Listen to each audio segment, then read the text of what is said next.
gas laws. The first law is Boyle's law. For a given mass of an ideal gas at constant temperature, the volume of a gas is inversely proportional to its pressure.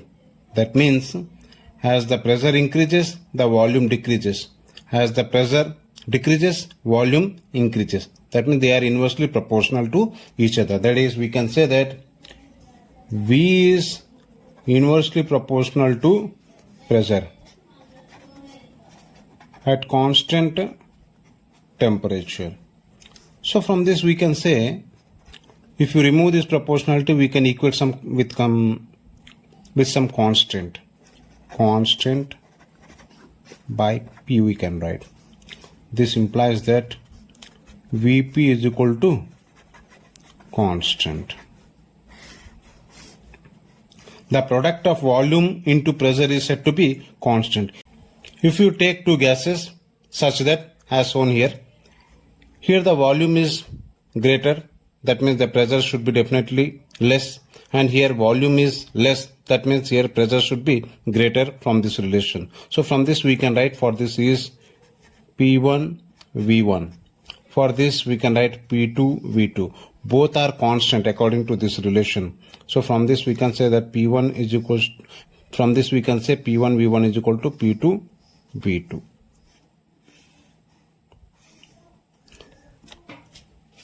And also,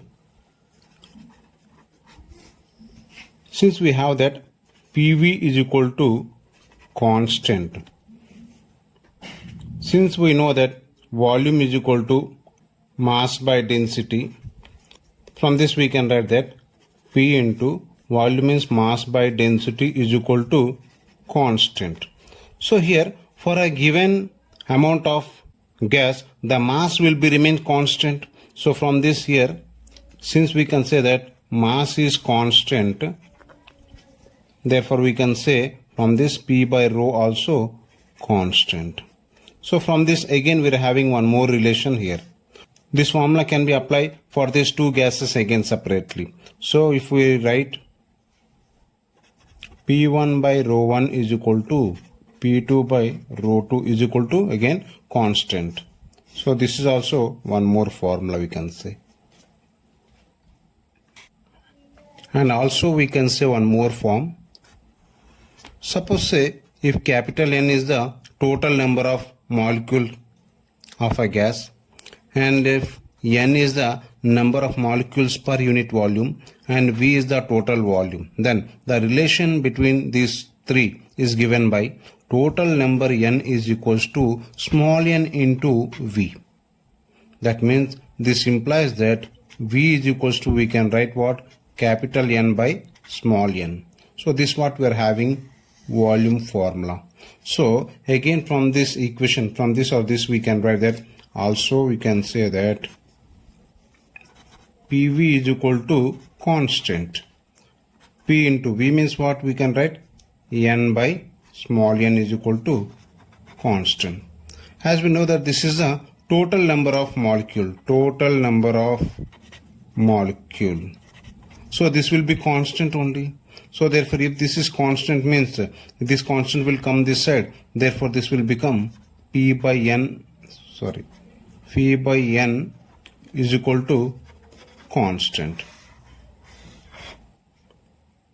So from this again, as we got here P by rho is constant here we got P by small n is constant. This implies that we can say for two different gases we can also write P1 by N1 is equals to P2 by N2. Here small n is nothing but is called number of molecules per unit volume. This is nothing but total volume. Now let us see the graphical representation for a Boyle's law if M and T is constant. As we have seen for a Boyle's law, V is inversely proportional to P. That means these two are inversely proportional. That means as this is increasing, this should be decreased. That means the graph will be like this. And whereas if you see for this next one, In x-axis P is given, in y-axis P and V are there. That means we know that the product of these two is constant for a Boyle's law. PV is equal to constant. That means if this is constant, means for any value of pressure, it should be always constant. That means we can say that the graph will be like this, straight line. The same manner for this also, the PV is always constant for any value of volume. So for this also, it will be constant like this. And if you come here, the graph between the P and 1 by V, if you see for this, as we know for P and V it is inversely proportional. But whereas if P and 1 by V this is, that means for these two it will be a directly proportional. That means the graph will be like this, straight line. The same manner here also V here, and this is 1 by P. So for this also we can say that like this only a straight line we will get. So these are the some graphical representation for a Boyle's law at constant mass and temperature. Now second one is Charles law. The volume of a given mass of a gas is directly proportional to absolute temperature at constant pressure. This states the Charles law. From this we can write V is proportional to T. Here P is constant. So now from this, if you remove this proportionality, we can equate with some constant. From this V by T is equal to constant. For these two containers, we can write that from this relation V1 by T1 is equals to V2 by T2 is equal to constant. That means these two are equal.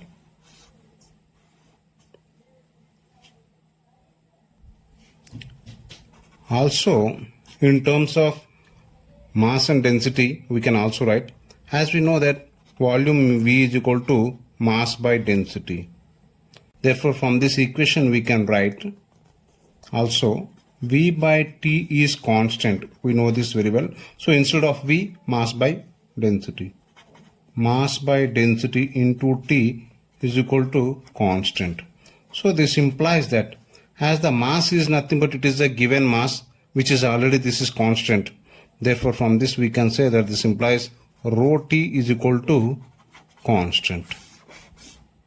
So therefore for two different gases, if you take like rho 1 T1 is equals to rho 2 T2 is equal to constant. That means these two are equal. Also, at constant pressure, the volume of a given mass of a gas increases or decreases by 1 by 273.15 of its volume at 0 degree for each 1 degree rise and fall in temperature.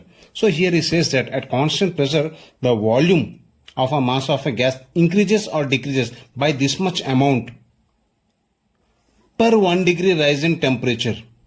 So here it says that this much of amount of volume increases per 1 degree centigrade, or this much of volume decreases per 1 degree fall in temperatures. This is nothing but, this is the definition of coefficient of linear expansion we have learned, alpha, beta and gamma. So it is nothing but from that definition only. As we know that their definition is nothing but, the coefficient of linear expansion is nothing but it is the increase in length per unit degree rise in temperature. So here also is nothing but it is also increase or decrease in volume per unit degree rise in temperature or fall in temperature. Okay, from that definition only we are getting this one. So here we are having an expression that is Vt is equals to V naught into, general we have formula 1 plus alpha T. We have derived this one, this formula already we know. So here alpha is nothing but is called coefficient, thermal coefficient here. So here alpha, he says that this is nothing but expansion value. So here alpha is nothing but value is 1 by 273.15. If you substitute here, we get Vt is equals to V naught into 1 plus alpha means 1 by 273.15 into T. So this what we are getting the expression is. Here, this expression represents that Vt is the volume of a given mass of a gas at temperature T. And where V0 is nothing but it is the volume, that is initial volume at 0 degree centigrade. So this is the relation. So at any temperature, we can calculate the volume. Here, this is a graph between the volume at a temperature T degree centigrade, and this is the temperature in centigrade. Now, the graphical representation for a Charles law. If m, that is mass and pressure, is constant, as we have seen previously, it is same like that only. So here, as we know that V and T is directly proportional. In this Charles law, we know that V is directly proportional to temperature at constant pressure. So I can draw like this, a straight line. These two are proportional. But here in next graph, here it is given 1 by V. This is 1 by V. 1 by V is nothing but inverse for this. So in this case, we will get, as the temperature increases, 1 by V will be decreasing. That means inversely proportional we will get like this. The same way here also. Here V is there and here T is nothing but 1 by T is there. That means this is inverse. That means here also these two are inversely proportional to each other. And if you come for the next graph, as we know that V is directly proportional to T. That means V by T is constant. We already got. So V by T is constant means for any value of T or for any value of 1 by T, whatever may be the value, this value will be always constant. So we can write this one as like this, a straight line, constant. For this also V by T, for any value of V, it is constant only. So these are the graphical representation for a Charles law at constant mass and pressure. Next, third one is Gay-Lussac's law or pressure's law or pressure law. For a given mass of a gas, the pressure is directly proportional to its absolute temperature at constant volume. So this states the Gay-Lussac's law. That is, P is proportional to T. Here volume is constant. This means to remove this constant into T we can write. Therefore P by T is equal to constant. If you take two vessels of equal volume such that in one vessel the pressure is P1 and its temperature say that is T1. Now similarly another one, if the pressure is deferred, then definitely temperature will also deferred. That is, let us say that is P2 and V2. So from this relation, we can write for these two as a P1 by T1 is equals to P2 by T2. This 2 is equals to constant. That means I can write like this. Also, as we have seen in our previous Charles law, at constant pressure, the volume of a mass is increased and decreased by this much time, as we have seen previously. The same here also, at constant volume, the pressure of a given mass of a gas increases or decreases by this much time. That means this much of its pressure at 0 degree centigrade for each 1 degree rise in temperature or fall in temperature. The same expression like that only, that is, instead of Vt, we are having here Pt is equal to P0 into 1 plus 1 by 273.15 into T. So here Pt is nothing but it is the pressure at a T degree centigrade, where P0 is nothing but it is the pressure at 0 degree centigrade. So if you know the temperature, we can get the pressure at that particular temperature. And the graphical representation, as we have seen previously, graph between the P and T. Now this is a graphical representation for a Gay-Lussac's law if M and V is constant. So as we know that at a constant volume, pressure is directly proportional to its temperature, absolute temperature. So we can draw this one straight line. That is, these two are directly proportional. And here P is inversely here. So if P is inversely means now the relation between these two will be, one is increasing means one should be decreasing. That means here they are inversely proportional to each other. Similarly for this also, here T is inverse to, that means here again these two are again inversely proportional to each other. And if you come here, as we know that P is directly proportional to T, that means P by T is constant, that means this is a constant value. So for any value of T or 1 by T, this is constant, means it will be a straight line. Since again here also P by T is constant, for any value of P and 1 by P, this value should be again constant. So these are the graphical representation for a Gay-Lussac's law at constant mass and volume. Now the fourth point is Avogadro's law. Here the Avogadro's law gives the relation between the volume of a gas and the number of mole occupied by that gas in that volume. It states that at the same temperature and pressure, equal volume of all gases contains the same number of molecules. So this is the statement of Avogadro's law. Mathematically we can show this expression as we know that volume of a gas is directly proportional to number of moles. That means if the number of moles are increasing, means definitely volume is increasing. That is, these two are directly proportional. So if you remove this proportionality, we can equate with some constant K. Say that is N. Therefore here V by N is equals to K. This is nothing but here constant.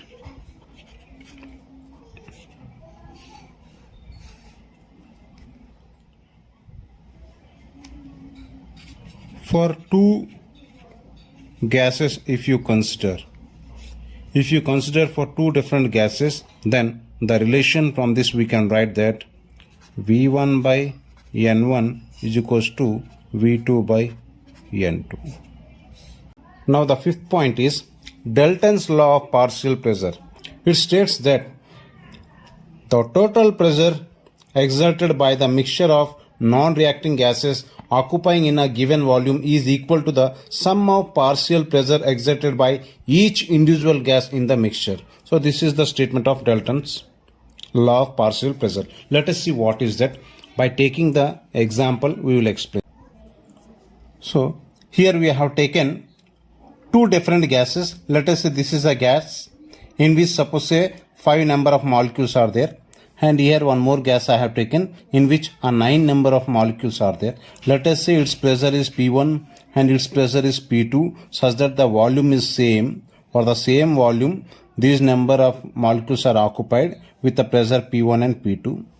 For a same volume, if suppose these two are mixed here, that means if these two are taken in a same volume, then now the total pressure in this mixture will be the sum of these two. That is, the total pressure is equals to P1 plus P2. So this was the statement of Dalton's law. And mathematically it can be written as P total is equals to P1 plus P2 plus P3 plus and so on up to Pn. These are for n number of gases. This P1, P2, P3, these are all the partial pressure of n number of gases. So here P1, P2, P3 and Pn, these are the partial pressures of gases 1, 2, 3 and so on up to n in a mixture of n number of gases.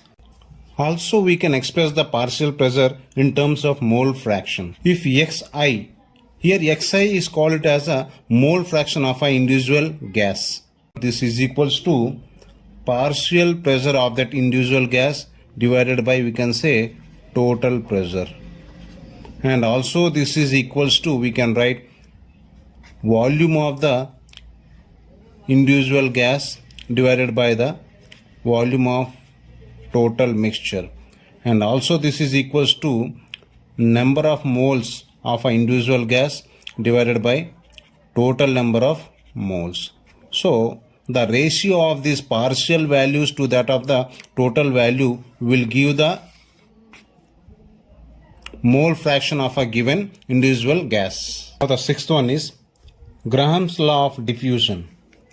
What is diffusion is actually? Diffusion is nothing but it is a phenomena where there is a movement of one material from higher concentration area to the lower concentration area. That means if any molecules move from higher concentration to the lower concentration area, then such phenomena is said to be a diffusion. Best example we can say that here. Suppose if you spray a room freshener in a home at any one of the corner, we can smell the perfume in entire room. That is nothing but this is due to the phenomena of diffusion. So here it states that the rate of diffusion of a gas is inversely proportional to the square root of its density. It means that mathematically we can say that the rate, suppose say I am taking R as a rate, the rate of diffusion of a gas is inversely proportional to its square root of its density. Suppose say this is the density rho. If I consider for two different gases, then for this we can write R1 by R2 is equals to root of rho 2 by rho 1. And also in terms of molar mass we can also write it is equals to root of m2 by m1, where and also if V is the volume of a gas diffused in t second, then the rate of diffusion is also we can say it as a volume by time also. From this, for two gases we can write that R1 by R2 which is equals to V1 by T1 whole divided by V2 by T2. So this implies that R1 by R2 which is equals to V1 by T1 into T2 by T1. This is V2, sorry. V2. This implies that also R1 by R2 is equals to V1 by V2 is equals to into T2 by T1. This is the ratio of rate of diffusion for two gases.